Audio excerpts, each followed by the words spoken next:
Hi, this is John with Rise New York, and welcome to the Rise New York voter registration instructional video.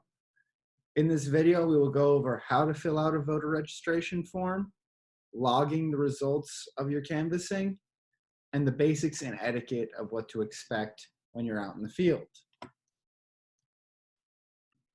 Now, when you're looking to register voters, the first step is to familiarize yourself with filling out the voter registration form.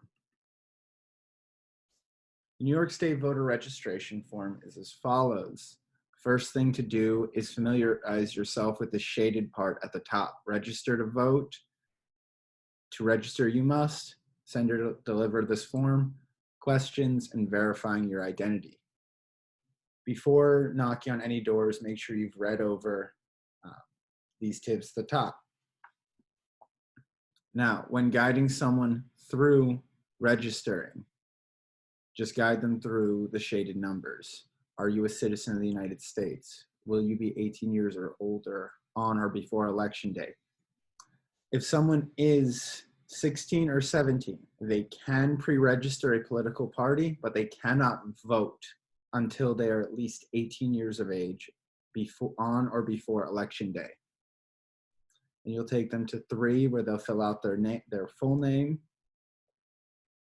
4, 5, 6, and 7 are their birth date, gender, phone number, and email. 5, 6, and 7 are optional, but they should be encouraged so that people can be reached if there are any problems, as well as to follow up with them if they want information. The address where they live, and then the address where they receive mail. This is important if they've changed address. Many people have moved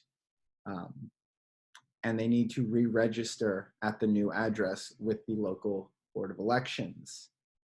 If someone does need to change their address, then they'll go to 12 and give what the prior address was. This is important if they have voted before. They'll put if they have, and if so, what year. This is also similar for if someone's name is changed. For example, if a woman gets married and she takes her husband's last name, you'll give what your name was previously and the name for which you are registering to vote. At 13, they need to fill out either their New York State DMV number or the last 4 digits of their social. If someone seems uncomfortable providing this information, volunteer to look away or let them know they may fill it out on their own time. So you should encourage them to do so with you because you can guide them through. Then they can enroll in a political party. If you see someone registering for either a Working Families or Democratic Party, treat that as an opportunity to convert that voter. Do not turn them away. Make sure you still accept their forms. We are encouraging people to register Republican, conservative, but we are not turning away people who can be swayed. Then we get to the optional questions if they would like to apply for an absentee ballot or if they would like to be an Election Day worker. These are optional and they can sign up. Finally, we get to the signature and the date. Make sure the signature is correct and encourage them to make it look as close to what appears on their driver's license as possible. This is going to be the signature that is checked and verified when they come to vote. And that is what goes into filling out a voter registration form. Now that we've gone through the how-to about filling out a voter registration form, we will go over how to log the results of your canvassing. All right, for this next step, I've shared my phone screen because this is what you'll be using out in the field.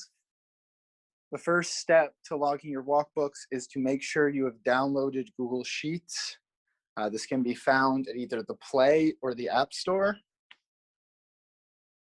You'll go into, in this case, the Apple Store, look for Google Sheets. And if it says open, you already have it and you're set to go. If it says get, make sure to download that. Once you have it ready, you'll go to your email where you've received your walk list. You open your walk list in Google Sheets, and this is what it should look like. You have the name of the prospect, the house number, the street name, the street type, and then the open categories: time visited, results, comments, and follow-up. So let's say John Smith is my first door at 123 South Street. I knock there at 1:30 and I get no response. So I'll put in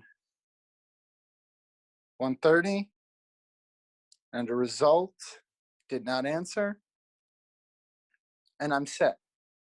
Now my second one is Jane Smith at 246 South Street. Jane is not available and her husband answers, informing me that she's out. I'll still put down the time I visited.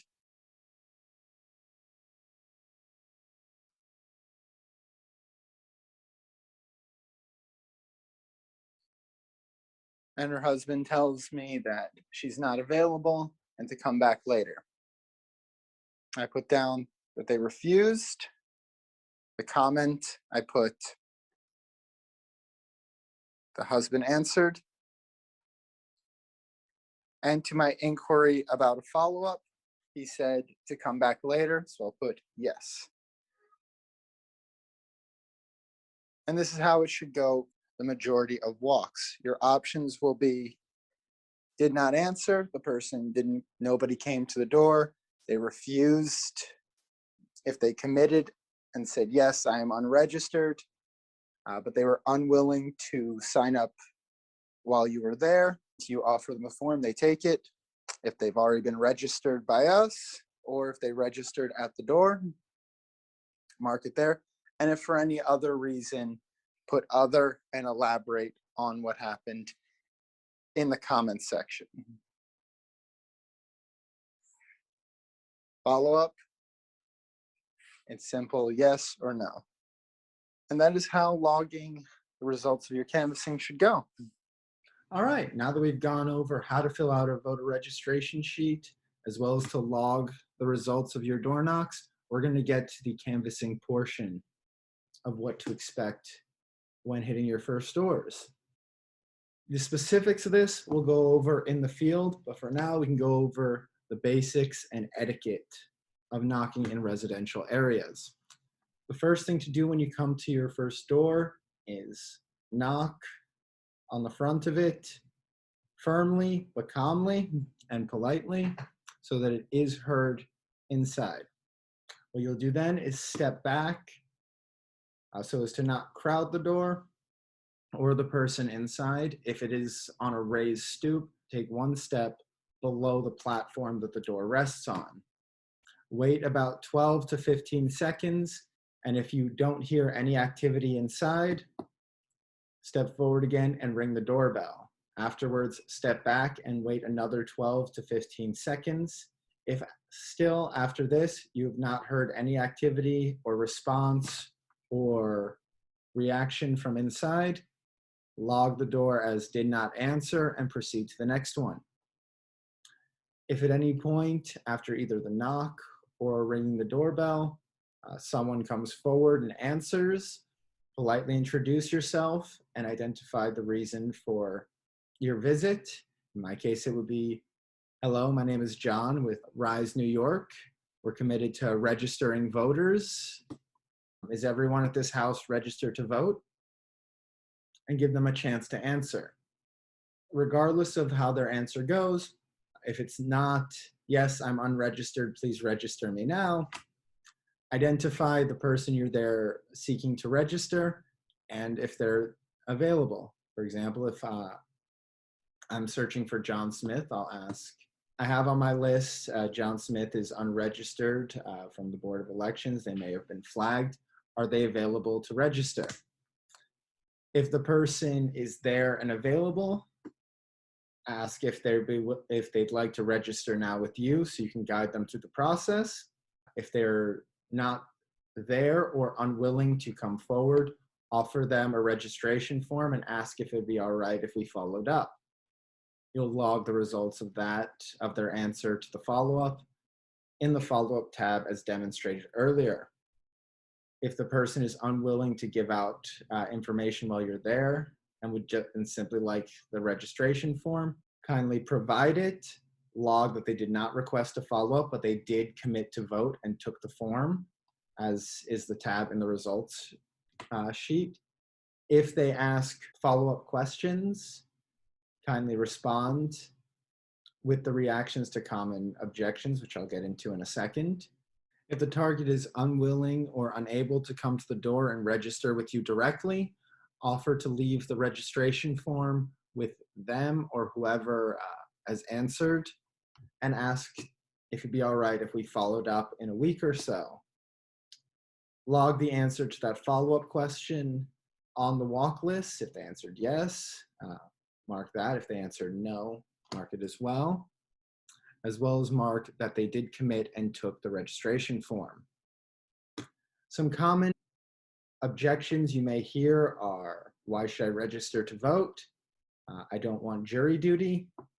Do I have to register a party? And is so-and-so old enough to vote? For a question is, why should I register? You let people know that your vote is your voice. In order to have a say in the electoral process, you have to get registered and you have to make it heard. Local elections are where your potholes get fixed. It's where your taxes get determined. And those can be swayed by tens to hundreds or even a few thousand votes. Every little bit counts, and that is your voice to make it heard and to make it heard. Someone says, I don't want jury duty, politely inform them that whether or not they register to vote, they'll still get selected. Even if they are unregistered, it is not the only way jurors are selected, and that they don't have to register a political party directly. They can register as a blank or no party, but encourage them to register for the Republican with hot button issues that are not overtly partisan, such as nursing homes in New York, recent scandals, high taxes, and recent crime surges, such as brought on by issues such as defunding the police.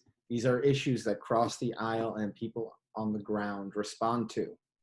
And then politely offer to take the form from them or to follow up with any questions.